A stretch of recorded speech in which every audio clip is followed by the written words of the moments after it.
entering. Now, what they did was this. They had 3 locations. They had a location in England, actually near Windsor Castle. Then they had a location in Dallas, and then a location in the Far East in Singapore. And so what they would do is this.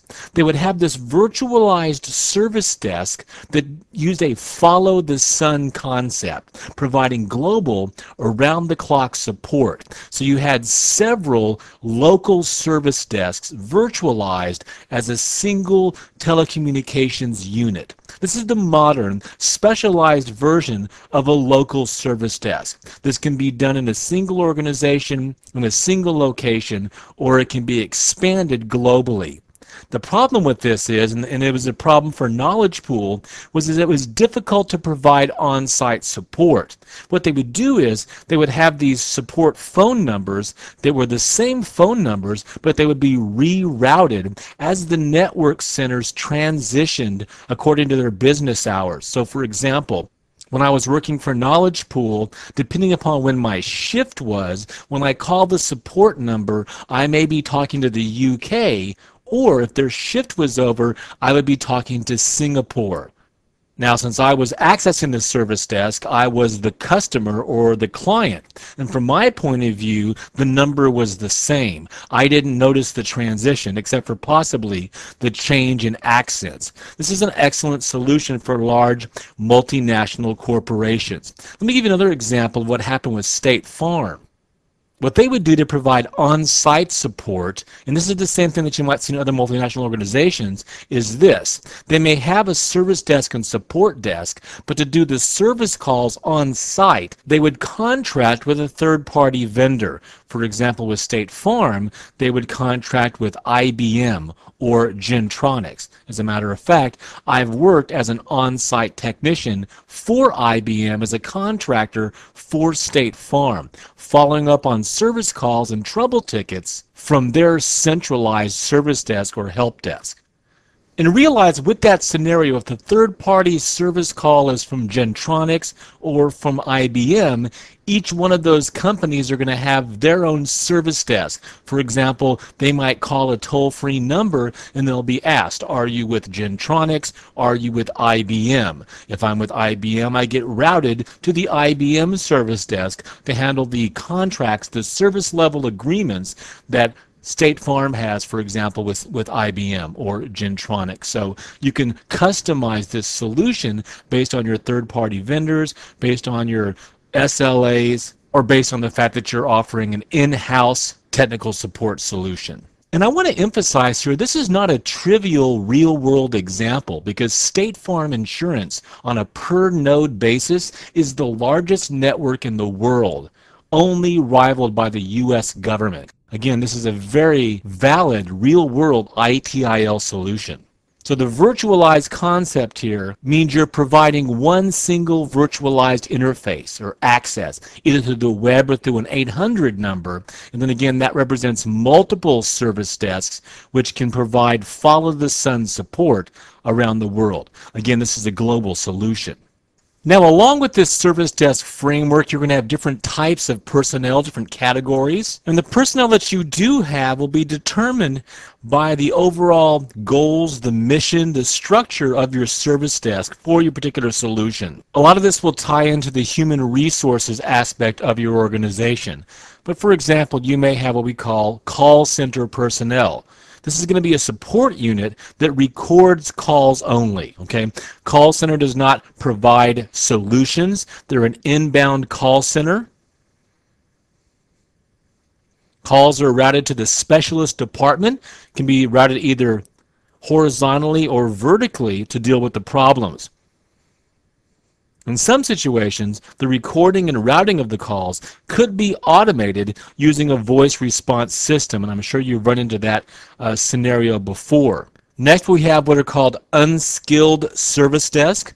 An unskilled service desk is kind of like a call center where you record the calls in general terms, most of them getting routed immediately. An unskilled service desk will be a dispatch. And if it's going to handle calls itself on an unskilled basis, typically they'll be fundamentally simple, scripted, standardized procedures. These will often be scripted and monitored with experienced managers overseeing the entire process. One of the downsides of this unskilled or call recording process is that it takes longer from the end user point of view, and the first call resolution rates are typically a whole heck of a lot lower than you get with the third type, and that is the skilled service desk. The skilled service desk is typically the tier 1 service desk with a greater skill set and experience than the unskilled or call recording desk. They can use documented solutions and scripts to resolve many of the incidents, or they can route some of the incidents to support teams or higher tiers. With a skilled service desk, the first call resolution rate will typically be higher than with an unskilled service desk. And of course, the third type of personnel are the expert technicians, the expert service desk. These are typically higher tiers that are getting escalated incidents from the skilled service desk or an unskilled service desk. They have specialized knowledge of the full IT infrastructure, and they also have the expertise, experience, and knowledge base to independently resolve most incidents. Next, let's talk about the personal attributes of the call center or the service desk personnel. I'm going to spend quite a bit of time on this slide, so you may want to stop or pause along the way and jot down a few notes. First of all, your help desk or your service desk personnel must be articulate. They must be organized and focused on the needs of the end user. They should be very well trained at the outset in interpersonal skills, patient interpersonal skills. They're going to have to look at the process of going through and using and implementing scripts. And these scripts will be put together by management or supervisors. These scripted responses need to use clear, business-oriented language. You want to minimize or remove any technical language that may confuse the end user or the user. In the scripts and in the responses, you want to assign a ticket number or a reference number and make sure that the user or the customer writes down that reference number. You want to monitor your personnel for their meeting of end user expectations for response time, as well as to fully gather all the information about the incident or the problem and contact information from the user. Your service desk personnel needs to understand the business objectives. They need to understand their role in the bigger picture. And they need to understand that the user's problems, the customer's issues, directly affect the business and the business bottom line. Remember, there is no support desk without the user or without the customer. Without them, there's no need for the support desk or service desk role. The personnel of the service desk may need to be bilingual, and they need to be willing to find the answers, focusing on end user needs, with a genuine desire to offer first-class service. Remember, first impressions are tantamount, and that should be taught to the service desk personnel. They should learn how to handle stressful situations and to work patiently and not to exacerbate emotional end users or emotional customers. And then finally, personnel should never talk down to the end user. Remember, they may be non-technical, but they are probably experts in their field, okay? And just because they aren't experts and they're not technical people, it doesn't mean they're ignorant or not as intelligent.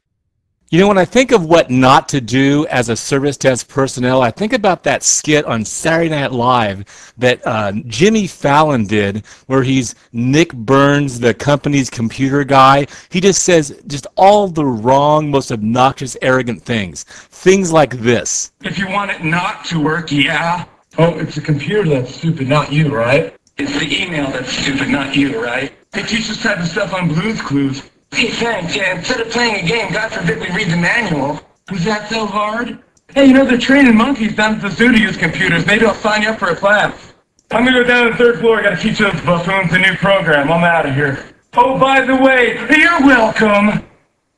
The goal of personnel should be to help users add value to their jobs. And finally, the service desk is the ultimate end user perception of information technology. Finally, what are some critical factors for service desk success? Well, the service desk personnel and the management all the way up to the top in implementing the solution has to understand the business needs and the business goals and how they align with customer requirements. There has to be a commitment on the part of management to invest in training for the support teams, for the service desk staff. You definitely don't want any of your employees coming off like Nick Burns, the company computer guy that we just looked at. To be successful, we have to clearly define the objectives of the service desk and what the deliverables are. Is the service desk just a front-end routing to third-party vendors like IBM and Gentronics? Or is it a local service desk that's going to provide local technical support and local service? Is it a distributed model? Is it a centralized model? Is it a virtual model? What are the service level agreements? These need to be clearly defined. They should be practical as well. They should have broad buy-in from the top all the way down to the bottom. Supervisory, middle management should be part of your overall corporate policy. They also need to be reviewed and assessed on a regular basis, possibly a quarterly basis. And the benefits of service desk have to go directly to the bottom line, making the business more profitable or the organization more effective and improving the experience of the customer or the user. The service desk must be easy to reach and fast to reach. And the service desk performance should be ready before you advertise to your customers, to the users, to the vendor that they can actually access that service desk. So a pilot testing process and a full rollout should be in place before you advertise the service desk solution. In this nugget, we discovered the foundations of the service desk concept as we looked at the service desk versus the help desk and the call center. We looked at the functions and activities of service desk, the three different types of service desk rollouts, service desk personnel attributes, and finally,